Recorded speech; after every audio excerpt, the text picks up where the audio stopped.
Humans departed in silence, leaving the council to face the consequences. The badge hit the table before I even realized what Director Morrow was doing.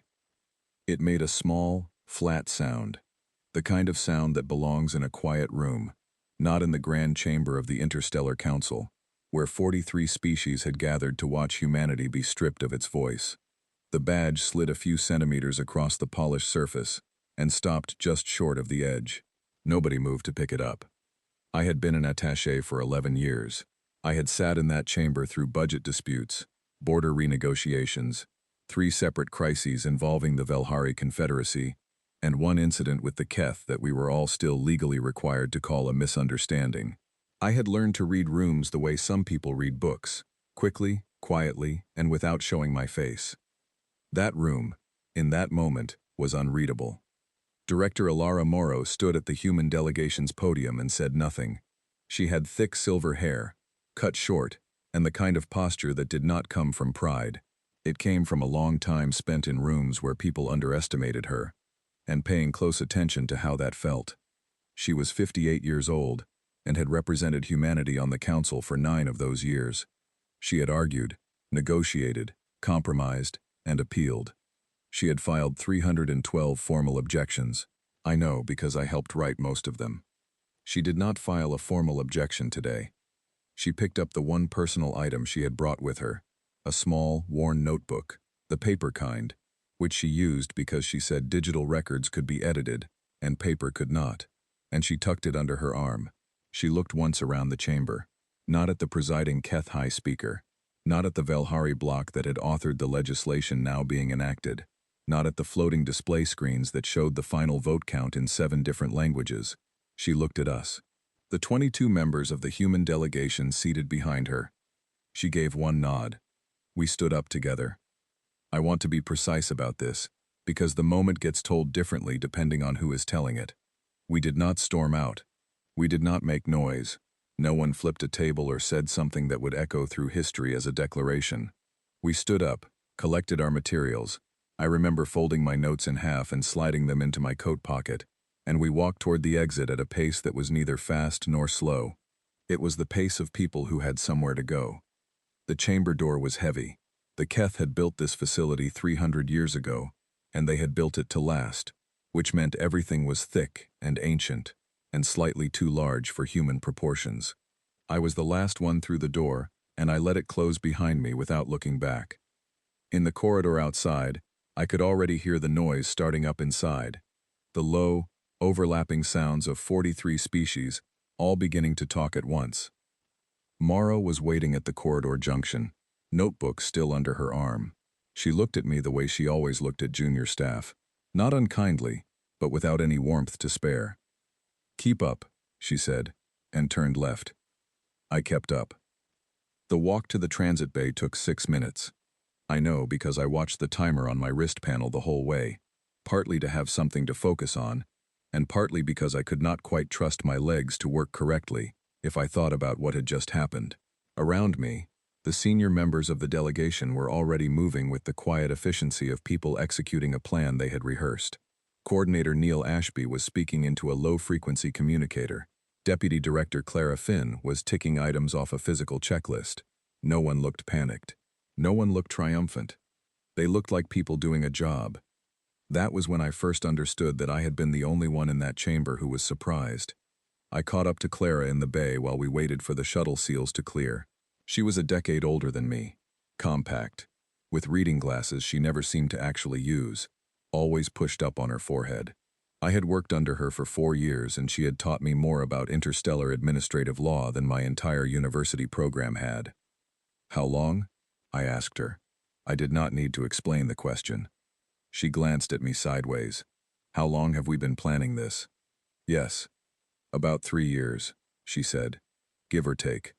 I processed that, and no one told me. "No one told anyone who didn't need to know," she said, without apology. "You were better as a genuine reaction in that room. Your face is very honest, Marcus. It's not always an asset, but today it was."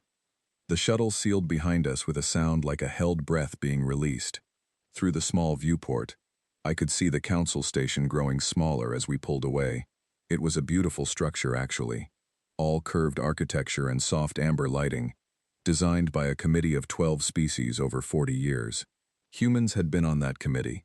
We had drafted the ventilation schematics for the Eastern Ring. I thought about that as the station disappeared from view. I had been 12 years old when humanity joined the Interstellar Council. I remembered the broadcasts, the celebrations in every city, the speeches about a new chapter, the pride that felt so large it seemed like it could hold the whole species inside it. My father had lifted me onto his shoulders so I could see the screen in the square where we lived. I remembered the light on his face. For a long time, membership in the council felt like exactly what those speeches promised. Humans brought things to the table that older species genuinely lacked, a certain flexibility of thinking, an appetite for problem-solving that other civilizations, after centuries of established habit, had begun to lose. We were fast, we were adaptable, we were, in the language the Keth used privately, and which our translators always rendered diplomatically, usefully creative. What that phrase actually meant, it took me years to understand, was that we were useful. Not respected, useful. The distinction was not immediately obvious. The council gave us seats. They gave us titles and credentials, and access to chambers that had been sealed for 3 centuries before our arrival. They invited us to conferences and included us in negotiations, and occasionally, when a truly difficult problem required a solution no one else had found, they turned to the human delegation with something that looked like deference. But deference is not the same as respect either. I think the first time I genuinely saw the gap was during the Ket Expanse incident, 4 years into my tenure. A survey team, mixed species, human navigators, had detected gravitational anomalies in a region of space the Council had marked as stable and unoccupied. Our people filed the report. They flagged it as urgent. They included 3 separate models showing the potential for cascading destabilization of nearby shipping lanes.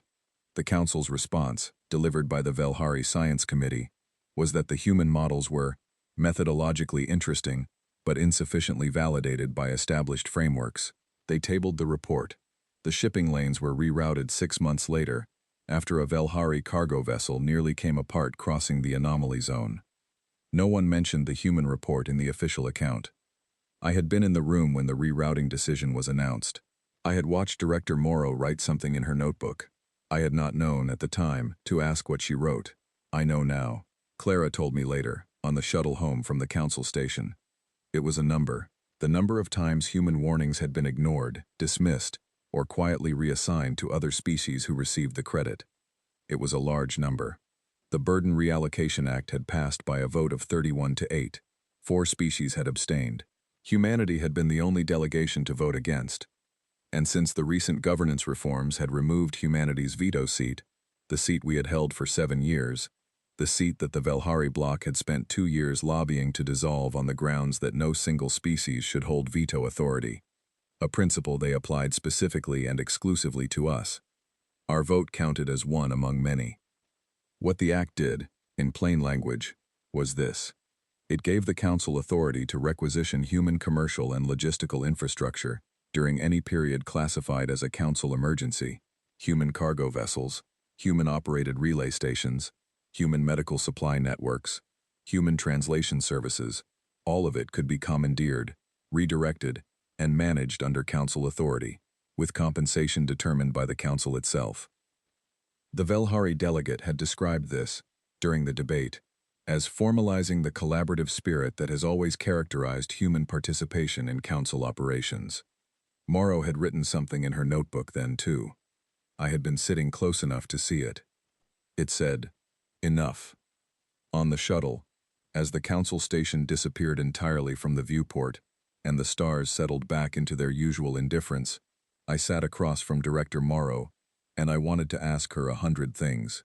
I wanted to ask whether she was frightened. I wanted to ask what happened now. I wanted to ask if she had actually believed, at any point in those 9 years, that it was going to work out differently. I asked none of those things. What I asked was, what do we do when they call? She looked at me for a moment.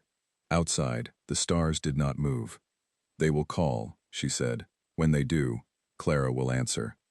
And say what? She opened her notebook, not to write in it, just to hold it.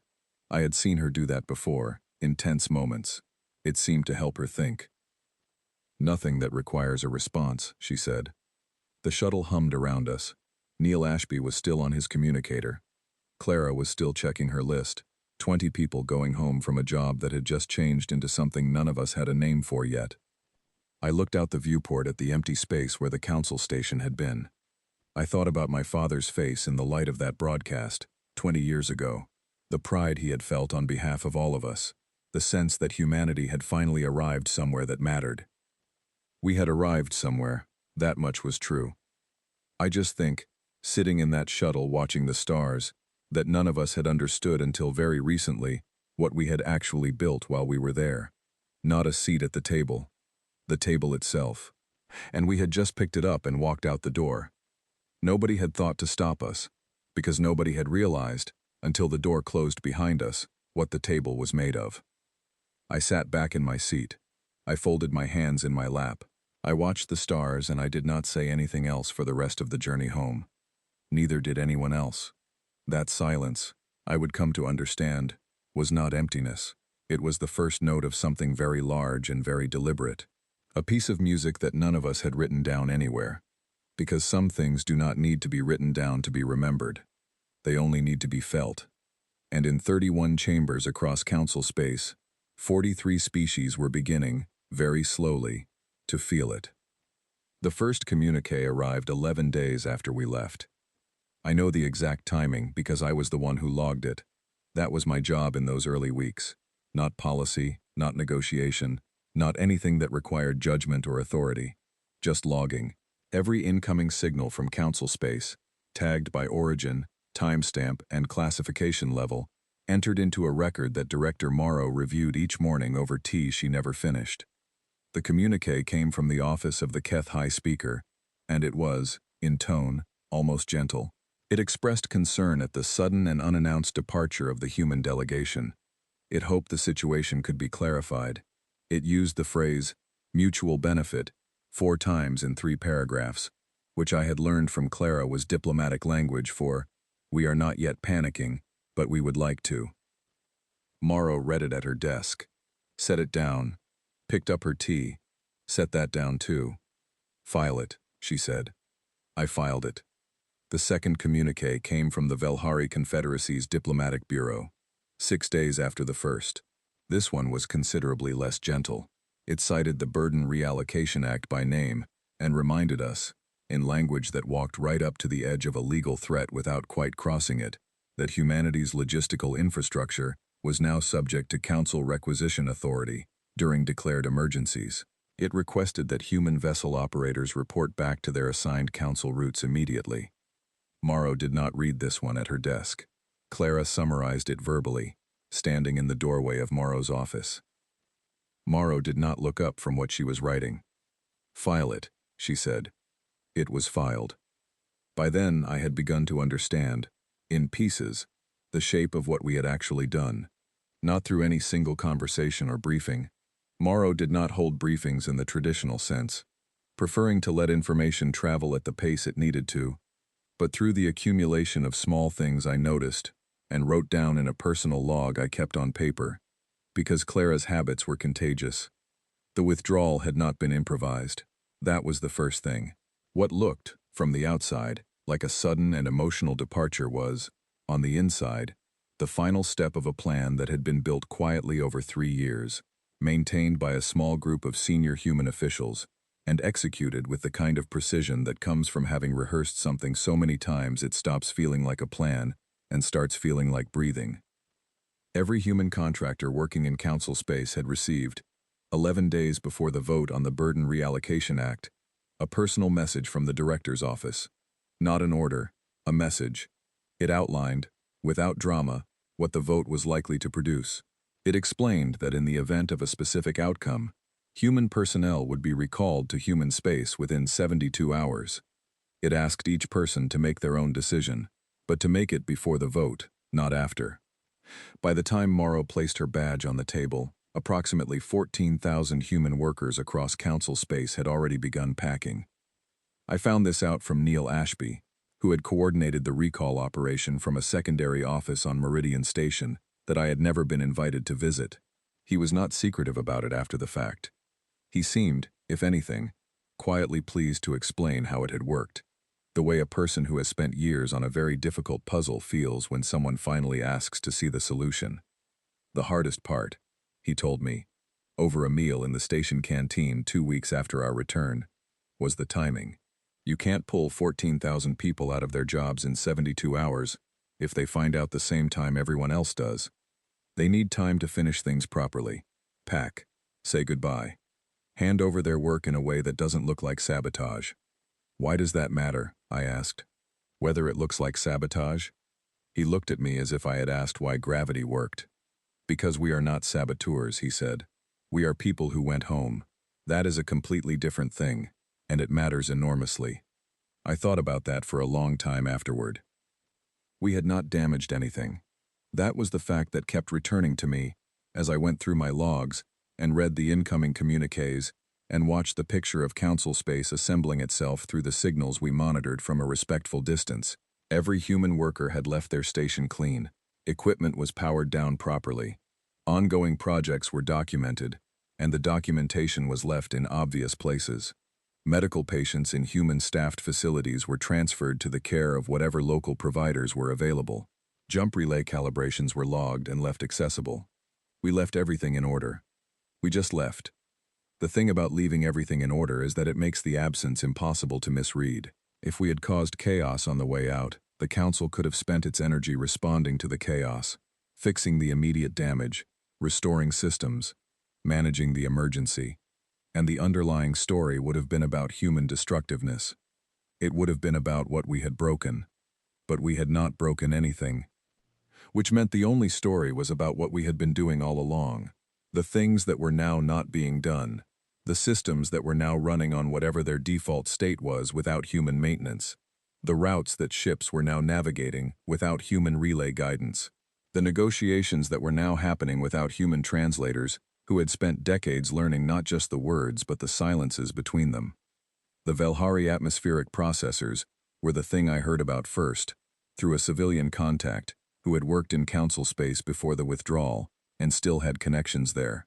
3 Velhari colony worlds used atmospheric regulation systems that had been designed, installed, and maintained under contract by a human engineering firm called Ardent Environmental, a company most people in human space had never heard of, because the work they did was the kind of work that only becomes visible when it stops.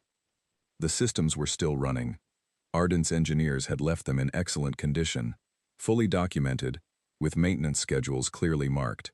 The problem was that the systems were complex enough to require specialized knowledge to service, and that knowledge lived in Ardent's people, who were now home.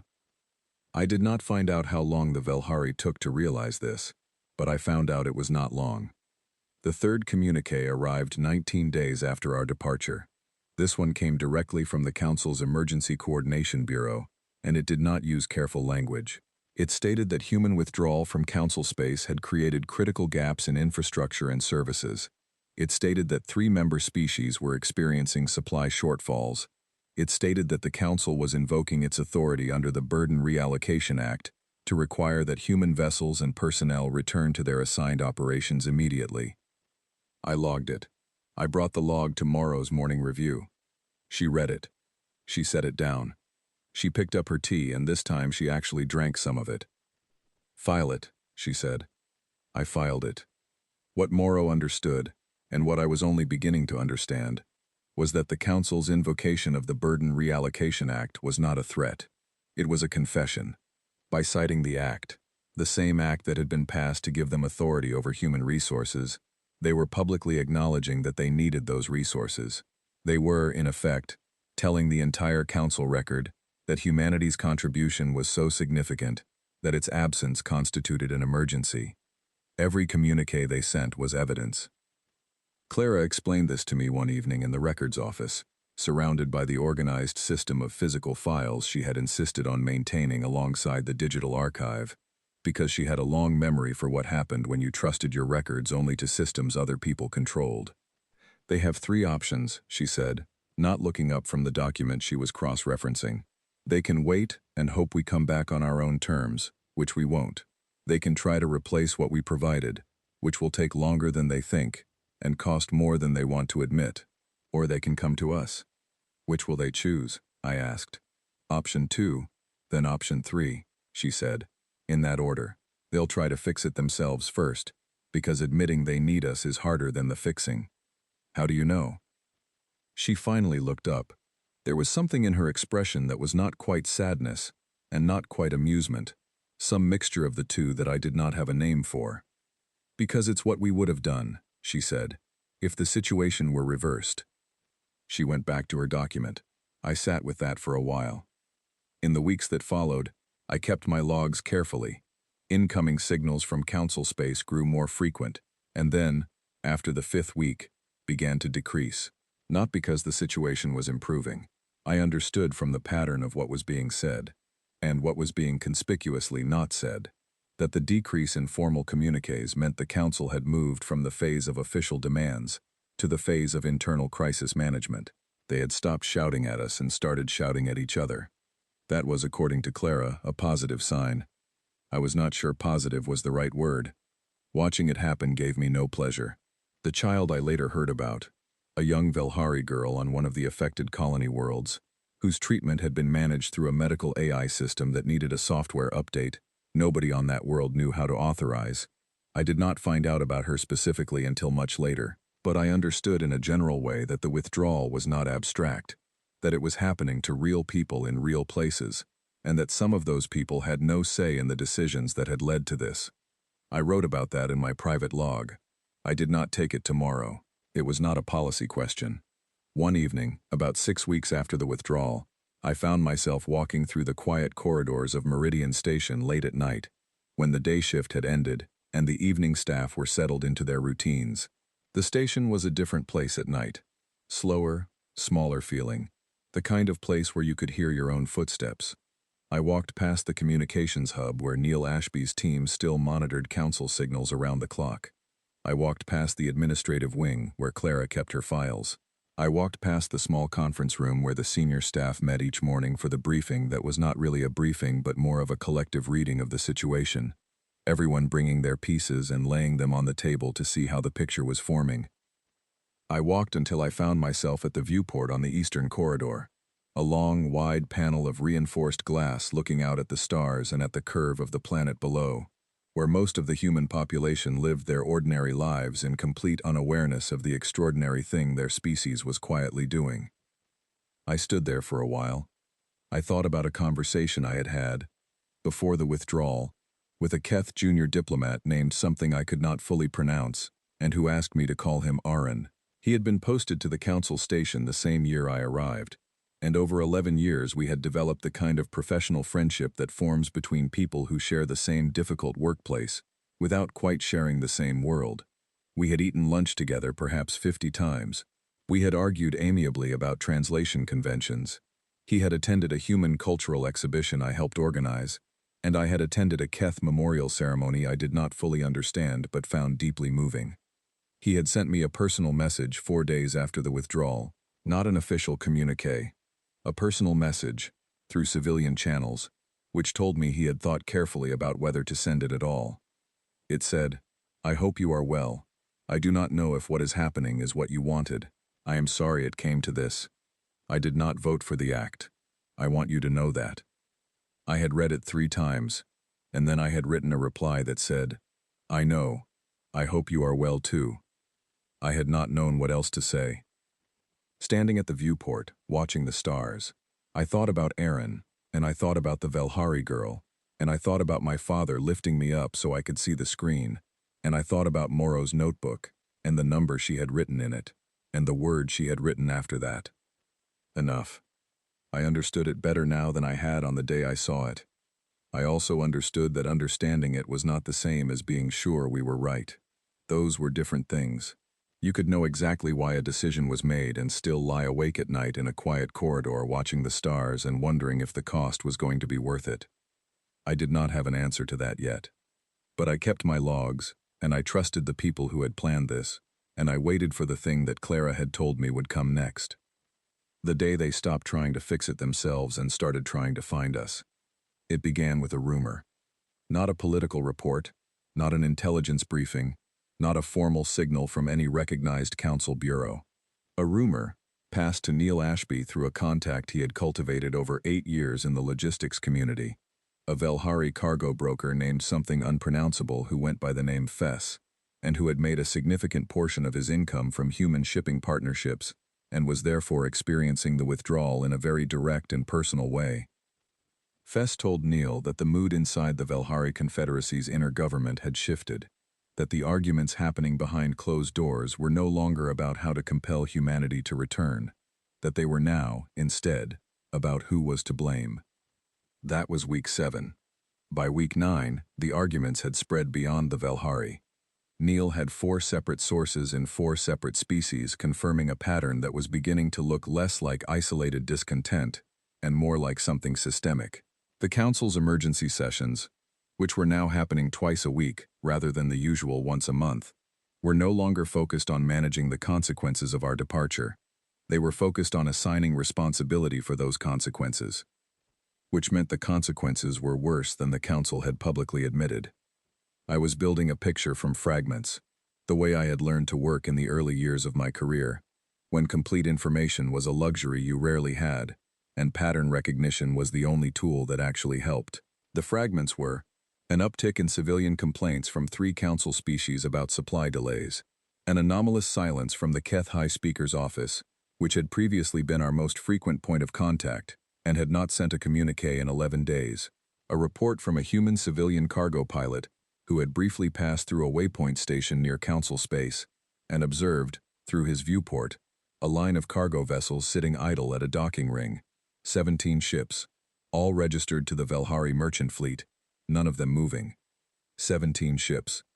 I did not know, at the time, exactly why they were sitting there, but I had spent enough years working with human logistics coordinators to recognize what idle cargo ships looked like when they were not idle by choice.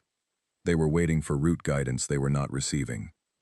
The Human Relay Network, a system of 43 automated and semi-automated guidance stations built over 30 years of human expansion into council space, had been maintained and operated by a rotating staff of human technicians and navigators. When those people came home, the stations did not shut down. They ran on their automated protocols, which were robust enough for standard traffic. What they could not do, without human oversight, was adapt in real time to the kind of irregular conditions that arose constantly in active shipping corridors: equipment fluctuations, unexpected debris fields, traffic density spikes, the dozen small variables that a human navigator handled instinctively and that a fully automated system handled badly. The Velhari merchant fleet, I later confirmed, had experienced 17 cargo vessels delayed or rerouted due to relay guidance failures in a single week.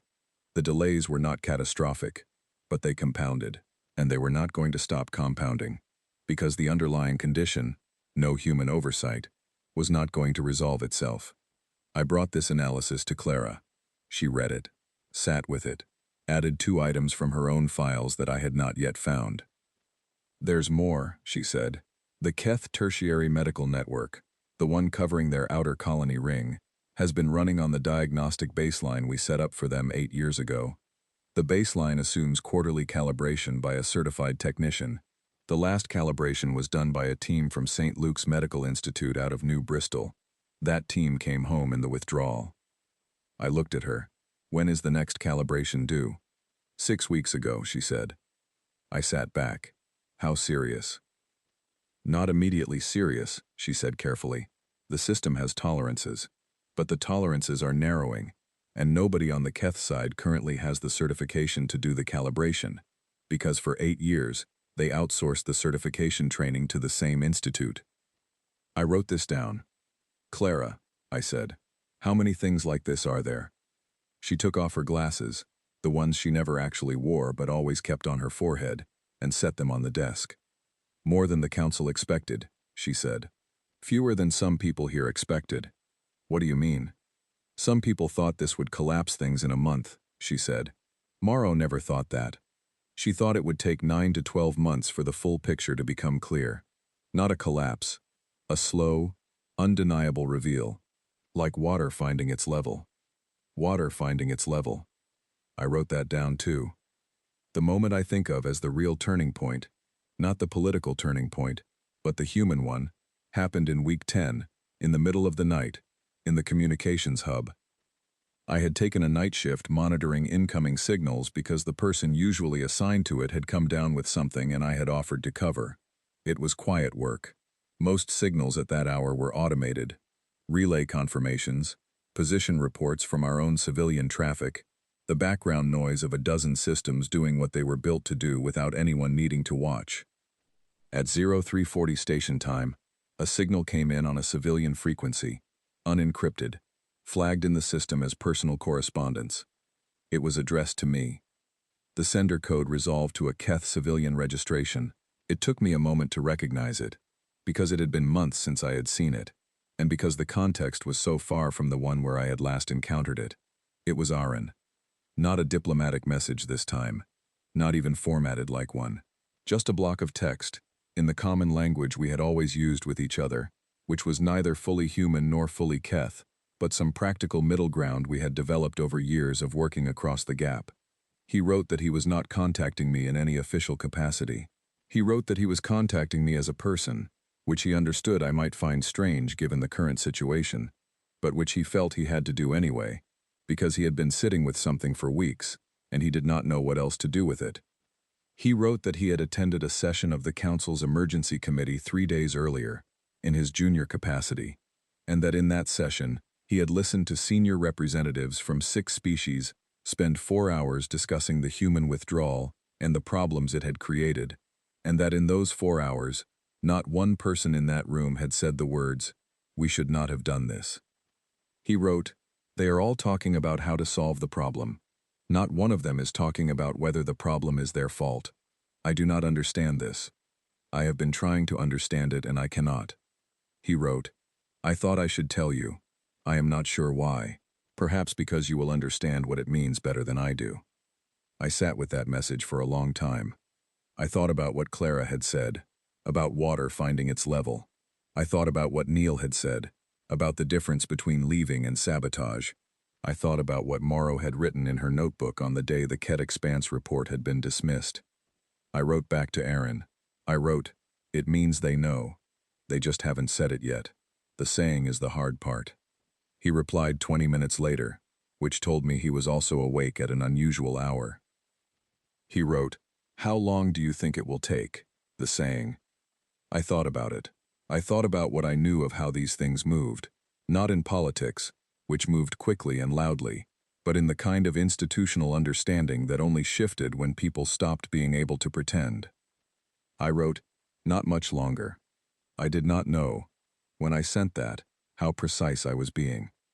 3 days later, a delegation from the Keth High Speaker's office contacted Meridian Station through a channel that was, technically, a civilian cultural exchange line, and therefore not a formal diplomatic channel at all. They requested a conversation, not a negotiation, not a summit, just a conversation, with someone authorized to speak for the human government. Morrow reviewed the request at her morning tea. She set down the cup and picked up her notebook. She wrote something in it. Then she looked at me. "Tell them Tuesday," she said. It was Saturday. She was making them wait 4 days. Not out of cruelty. I understood that much. But because the Council had spent 9 years making humanity wait for things that should have been immediate, and because sometimes the most precise response to that kind of history is a very short, very deliberate pause, I sent the reply. Tuesday. The Keth representative arrived in a small, unmarked transport. No official insignia, no honor guard, no public announcement. His name was Speaker Eminent Vorath, which was not a junior title. He was, in fact, the third-ranking member of the Keth Diplomatic Service, which told us everything we needed to know about how seriously they were taking this meeting. He came without ceremony. He sat across a plain table from Clara Finn. Morrow was not present for this first conversation, which was itself a message, and he said, after a pause, that I think he intended to be dignified but came across as nervous, something that I wrote down verbatim in my log. He said, "We believe there has been a failure of understanding. We would like to correct it." Clara said nothing for a moment. She looked at him with the expression I had come to think of as her working face. Not hostile, not warm, just extraordinarily attentive. Then she said, "Tell me more about the failure." He told her. It took 40 minutes. He told her about the relay stations and the medical calibrations and the Velhari atmospheric processors and the 17 idle cargo ships and the translation errors that had caused a border misunderstanding between the Palasi and the Neth that human mediators would have caught in the first 5 minutes. He told her about the committee sessions and the blame cycles and the junior diplomat, who was not Aaron but might have been anyone, who had finally said aloud in a meeting what everyone had been carefully not saying, that the council had spent 9 years taking credit for a stability it had not built. Clara listened to all of it. At the end, she opened her own notebook. She had brought it to the meeting, which surprised me slightly, but perhaps it shouldn't have, and she wrote something down. "We'll need to bring Director Morrow into the next conversation," she said. Vorath nodded. He looked, I thought, like someone who had been holding something very heavy for a long time and had just been allowed to set it down. "Of course," he said. After he left, Clara sat for a moment in the empty conference room, and I sat across from her, waiting. "Well?" I finally said. "He said failure of understanding," she said. "Not misunderstanding. That's a specific word choice. It means they've decided to own it. Is that good?" She picked up her pen and tapped it twice against her notebook in the way she did when she was thinking something through to its end. "It's the beginning of good," she said. "There's a difference." That night I updated my logs, and I sat for a while at the eastern viewport again, looking at the stars. The planet below was dark on one side and lit on the other, the way it always was, the line between them clean and clear. I thought about week 1 and the badge on the table and the silence in the chamber as we walked out. I thought about how far we had come since then and how much of the distance had been covered not by movement but by stillness. Water finding its level. I wrote that in my log. Then I went to bed. I slept better than I had in weeks. The chamber they chose for the formal summit was not on council space, and it was not on human space. It was on a neutral station, an old refueling platform called Waypoint Karis that had been built by the Palasi 120 years ago and had since become the kind of place that did not belong to anyone in particular, used by everyone, maintained by a rotating volunteer staff, the interstellar equivalent of a roadside stop. It had a conference hall that seated about 60, walls that had been repainted so many times they were thick with layers of color showing through at the edges, and a ventilation system that rattled faintly every 7 minutes with the regularity of a clock. Morrow chose it. I think she chose it because it was equal. Neither side would be on their home ground. Neither side would have the subtle architectural authority that comes from holding a meeting in your own space, the familiarity of the room, the staff who knew your preferences, the 1,000 small advantages that hosting provides. On Waypoint Karis, everyone was a guest. We arrived 2 days early, not to prepare the room. The Palasi staff handled that, but because Morrow liked to be in a place before the event happened. She walked the corridors. She ate in the public canteen. She sat in the conference hall alone for an hour the evening before, with the lights low and her notebook open, and the ventilation rattling its 7-minute rhythm around her. I know because I walked past the open door and saw her, and stopped, and then quietly continued walking. The night before the summit, the full human delegation gathered in a small side room for what was not, technically, a strategy session. No one called it that. Morrow sat at one end of the table and looked at each of us in turn. There were 9 of us, the core team, minus the support staff, and said something I have thought about many times since. She said, "Tomorrow is not about winning. I want to be clear about that.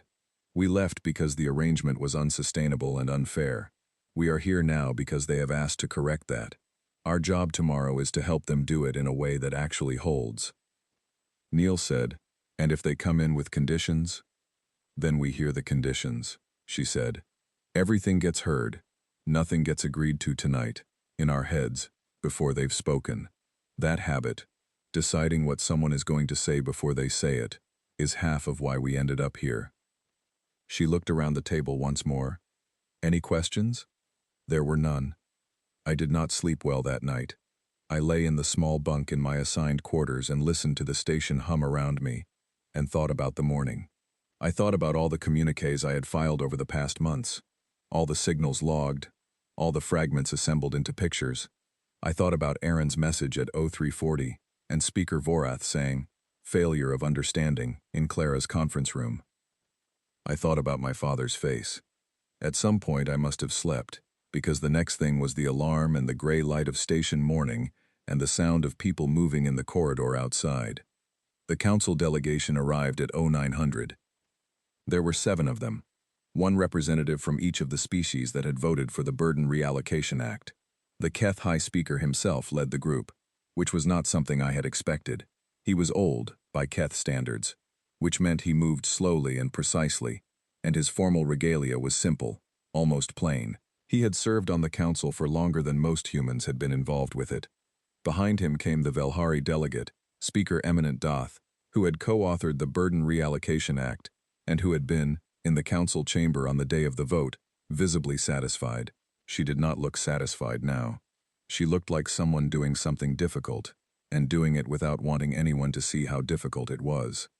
They filed into the conference hall and took their seats. We filed in from the other entrance and took ours. The ventilation rattled. Morrow placed her notebook on the table in front of her. The Keth High Speaker looked at it briefly, just a glance, and then looked at her. "Director Morrow," he said. His common language pronunciation was perfect. He had been speaking it for longer than she had been alive. "High Speaker," she said. A pause. "We have prepared a statement," he said. "We are ready to hear it," she said. He read it. It took 11 minutes. I kept the time by the ventilation rattles. It was easier than watching the clock. The statement acknowledged that the council had not adequately valued or formally recognized the contributions of the human delegation and its associated industries and personnel over the course of humanity's membership. It acknowledged that the Burden Reallocation Act had been passed without sufficient consultation with the affected party. It acknowledged that the consequences of human withdrawal had demonstrated, in ways that the Council found it necessary to formally record, the extent and critical nature of humanity's integrated role in Council operations. It did not use the word apology. It used the word acknowledgement 14 times. Morrow listened to all of it without writing in her notebook. When the High Speaker finished, the room was quiet except for the ventilation. Then Doth spoke. She was not reading from a prepared text. She was looking directly at Morrow. "I authored the act," she said. "I believed it was a fair formalization of a practical reality. I understand now that this belief was not shared. Not that it was wrong, that it was not shared." I watched Morrow's expression. It did not change. "It was not shared," Morrow agreed. Another pause. "We would like to discuss what a new arrangement might look like," Doth said. And here is where I expected something to shift. Some cracking of the long, careful composure, some moment of visible emotion, because this was it, the thing we had walked out for, the thing Clara had said would come when the water found its level. But Morrow just opened her notebook. She had already written something on the page she turned to. I was close enough to see it, though I could not read her handwriting upside down. She had prepared. Of course she had prepared. "We have thoughts on that," she said. "Let's begin." What followed was not a triumphant human dictation of terms. That is not what happened, and I want to be precise about it, because the story tends to get told that way and it misses the point. What happened was a negotiation. Long, detailed, slow in some places and fast in others, full of moments where both sides pushed back and had to find different words and different framings. The Velhari representatives were difficult on the question of atmospheric contracts. They wanted to reframe the ardent environmental arrangement as a council service rather than a private contract, which would have given them more control, and Clara pushed back on that firmly and at length. I watched Morrow. She intervened rarely. When she did, it was surgical. A single question, or a single observation, placed at exactly the moment it would do the most work. At one point, midway through the afternoon session, the Keth High Speaker looked at her and said, "You were prepared for this." "Yes," she said. "How long ago?" She glanced at her notebook. "We started planning the first formal withdrawal about 3 years before we used it," she said. "But I began writing down the case for it a long time before that." He was quiet for a moment. "I wish," he said carefully, that you had shared that case with us directly. I did, she said, 312 times. The room was very still. I see, he said. And I believe he did. For the first time, in that refueling station conference hall with its layers of paint and its rattling ventilation, I believe he genuinely did. The session lasted 9 hours. We broke for meals twice. The Palazzi staff, unbothered by the political weight of the people using their canteen, served the same plain food they served everyone and replaced the coffee pot when it ran low. At the end of the 9th hour, there was no signed agreement. That would take weeks more of formal drafting, legal review, and ratification. What there was, instead, was a framework, a shared understanding of what the agreement would contain, spoken aloud and witnessed and written into both sides' records. 2 permanent human seats on the council, with full veto authority on any legislation directly affecting human citizens or human-operated infrastructure. An independent arbitration body for contribution disputes, jointly staffed. A formal review process for any act of reallocation, requiring human consent before human resources could be designated as council assets. And, at Morrow's specific request, a contribution recognition charter, a living document that would formally log the ongoing work of every species in council space, with attribution, so that nothing would again become invisible simply by being taken for granted. When the framework was read back for confirmation, Doth was the one who stopped the recitation. The charter, she said. It applies to all species? All species, Morrow said. Doth was quiet for a moment. That is more generous than we deserve, she said. It was the closest thing to an apology that had been said all day. Morrow looked at her. We are not interested in what anyone deserves, she said. We are interested in what works. She closed her notebook. I believe we have enough for today. We did. On the shuttle back to Meridian Station, I sat across from Morrow again, as I had on the way home from the council chamber all those months ago. The stars outside were the same. The silence was different. Neil was asleep in his seat. Clara was reading something from her files, as she always was. The junior staff were talking in low voices near the back. I looked at Morrow. She was looking out the viewport. Can I ask you something? I said. She looked at me. Did you know it would work? She thought about this. It was a longer pause than I expected. I knew it was the only honest thing left to do, she said. Whether it worked, that depended on them. And if it hadn't? She looked back at the window. We still would have done the right thing, she said. That's not a small comfort, actually. I thought about that for the rest of the journey. I thought about 312 objections, about a badge on a table, about 17 idle ships and a rattling ventilation system, and 9 hours in a room where, for the first time in years, both sides were speaking the same language. Not the diplomatic language, not the procedural language, but the plain and difficult language of people trying to be honest about what had gone wrong. I looked at the stars. I thought, we are almost home. We returned to the council chamber on a Tuesday. Not because Tuesday had symbolic significance in any interstellar calendar, not because our advisors determined it was the politically optimal day, because Morrow had said, on the day we left, that some things do not need to be announced, they only need to happen, and she wanted the return to feel like that. Ordinary, deliberate, the continuation of work that had never really stopped, only paused. I walked the same corridor I had walked 11 months earlier, when I had been the last one through the chamber door, and had let it close behind me. The corridor was the same. The door was the same. The chamber beyond it was the same, curved and amber-lit and slightly too large for human proportions, exactly as the Keth had built it 300 years ago. What was not the same was the seating arrangement. There were 2 new chairs at the primary table. They were not larger than the others. They were not placed at the head. But they were there, solid and present, and they had been there since the seating plans had been redrawn during the weeks of formal drafting that followed the Waypoint Karis summit. Morrow walked to the nearer of the 2 chairs. She did not sit down immediately. She reached into the inner pocket of her formal coat, and she took out her credentials badge. Not a new one, the original, the one she had placed on the table 11 months ago. Someone from the Keth Protocol office had returned it through a courier, carefully packaged with a handwritten note that said only, We kept it safe. She set it on the table in front of her new chair. Not the old position, the new one. Then she sat down. I was in the row behind her, in the junior delegation seats, with my notebook open and my pen ready, and 11 months of careful record-keeping behind me. Around us, the chamber was filling. 43 species finding their places. The sound of chairs and shifting and low conversations in a dozen languages. I looked at the badge on the table. Small and worn, and completely ordinary, the way important things often are when you see them up close. The HFY speaker called the session to order.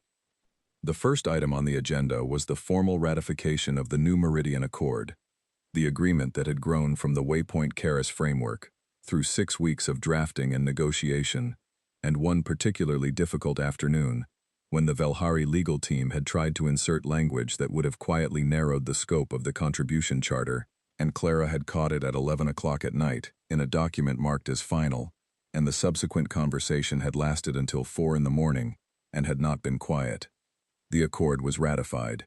Each species cast their formal vote. When the High Speaker reached the human delegation, Morrow said, "Affirmed," in a voice that was neither loud nor soft, just clear. It passed 39-0, with 4 abstentions from species whose internal politics had not yet aligned with the outcome. That was fine. There would be time. After the ratification, there was a session break. The chamber moved from formal procedure into the informal gathering that always followed a major vote. Clusters of delegates talking, aides circulating with refreshments, the business of relationship that happened in the margins of official proceedings. Doth crossed the room toward us. I saw it happen. I watched Morrow see it happen too, the slight shift in her posture that I had learned to read as attention. Doth stopped in front of her. For a moment, neither of them said anything. There was history in that silence, 9 years of it on Morrow's side, and on Doth's side something that I did not fully understand but that looked, from where I was standing, like the particular discomfort of someone who has spent a long time being certain and is now doing the work of becoming uncertain. "The charter matters," Doth said finally. "I want you to know that I understand why it matters, not just for humans." Morrow looked at her. "That's the point of it," she said. Doth nodded. She started to turn away, then stopped. "The act," she said. "I still believe the intention was sound. I believe we needed a formalized system for shared resources. I was wrong about the process. I was wrong about who should have authority over human infrastructure. But the intentions are the beginning," Morrow said, "not the end." Doth looked at her for a moment. "No," she said, "they are not." She moved away. I watched her go. Neil appeared beside me. He had been in the far corner of the chamber, talking to someone from the Palazzi Logistics Bureau, probably already beginning to work through the practical restoration of the relay network, which was the kind of thing Neil thought about while other people were thinking about history. "How are you doing?" he asked me. "I'm not sure," I said honestly. He looked at the room, at the 43 species and the new chairs and the amended seating chart, and the badge on the table. "Good answer," he said, and went back to the Palazzi logistics discussion. Clara found me an hour later, when the formal session had resumed, and we were working through the secondary agenda items, the procedural updates to council governance that the accord required. She sat down beside me and opened her own notebook without ceremony. "I heard from Ardent Environmental this morning," she said quietly, not looking up from the page she was writing on. "The atmospheric contracts? Reinstated. Better terms than before, with a formal maintenance partnership clause that gives them a training role." She paused. "The Velhari asked for it, specifically." I thought about what that meant. Not just the practical outcome, the colony worlds, the systems running properly again, the people breathing air that was correctly regulated, but the fact that the Velhari had asked for it, had built the training component into the request themselves. "They're thinking ahead," I said. "For the first time," Clara said. "Yes." I looked at the front of the chamber, where Morrow was listening to a Keth procedural update, writing in her notebook with the unhurried focus she always brought to detailed work. I had been trying, for the past several weeks, to understand what I felt about all of this. Not what I thought. Thought was easier. Thought organized itself into positions and assessments and records. Feeling was harder to file. I had been proud, and I had been frightened, and I had been uncertain, and I had been, more than once in those 11 months, quietly heartbroken by the human cost of a standoff that was correct and necessary, and still cost things that could not be recovered. The Velhari girl. I had looked into her situation eventually, when the withdrawal was over and the records became accessible again. She had recovered. The medical AI had been updated by a Keth technician who had worked with one of the Ardent engineers remotely, through a lengthy and difficult process that was not how it was supposed to work, but had worked nonetheless. She was fine. I had not told Morrow about her. I was not sure why. Perhaps because some things you carry yourself. After the session, as the chamber emptied, and the delegates gathered their materials, and began the slow process of returning to their various ships and stations and worlds, I sat for a moment in my seat and looked at the room. I had first walked into this room 11 years ago, 27 years old and so new to the work that I had spent the entire first session carefully watching the other human delegates to understand when to stand, when to sit, and when to pretend to take notes while actually looking around at an alien chamber that felt like something from a story I had read as a child. I had walked out of this room 11 months ago without looking back. I was sitting in it now, in a seat that had not existed before last month, in a delegation that held a veto it had earned by leaving and coming back on different terms, and I did not know yet what the years ahead would look like. But I knew what they would not look like. They would not look like 312 ignored objections. They would not look like human engineering credited to other species, or human warnings tabled by committees who had not done the math. They would not look like the Burden Reallocation Act, or the Velhari co-author of that act standing across a table from the person she had wronged, and finding only 3 minutes of honesty in her after 11 months of consequence. The years ahead would not be perfect.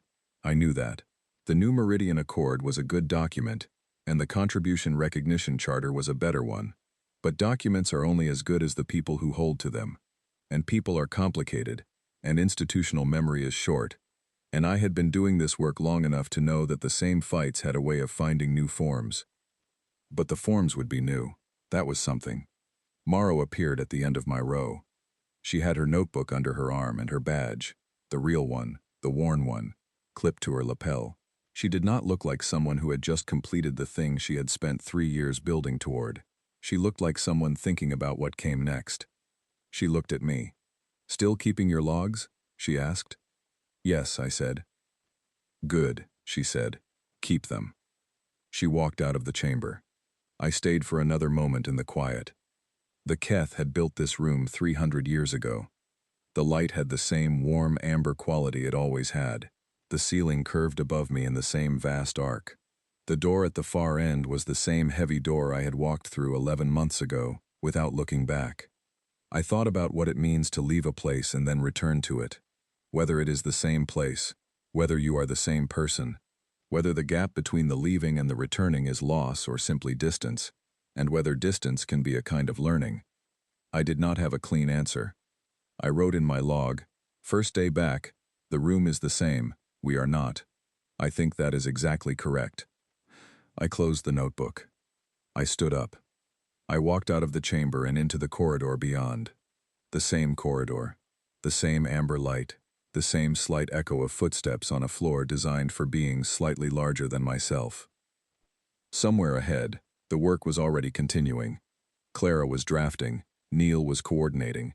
The Keth and the Velhari and the Palasi and the rest of them were beginning the slow, necessary process of actually building the thing the Accord had described, rather than just describing it.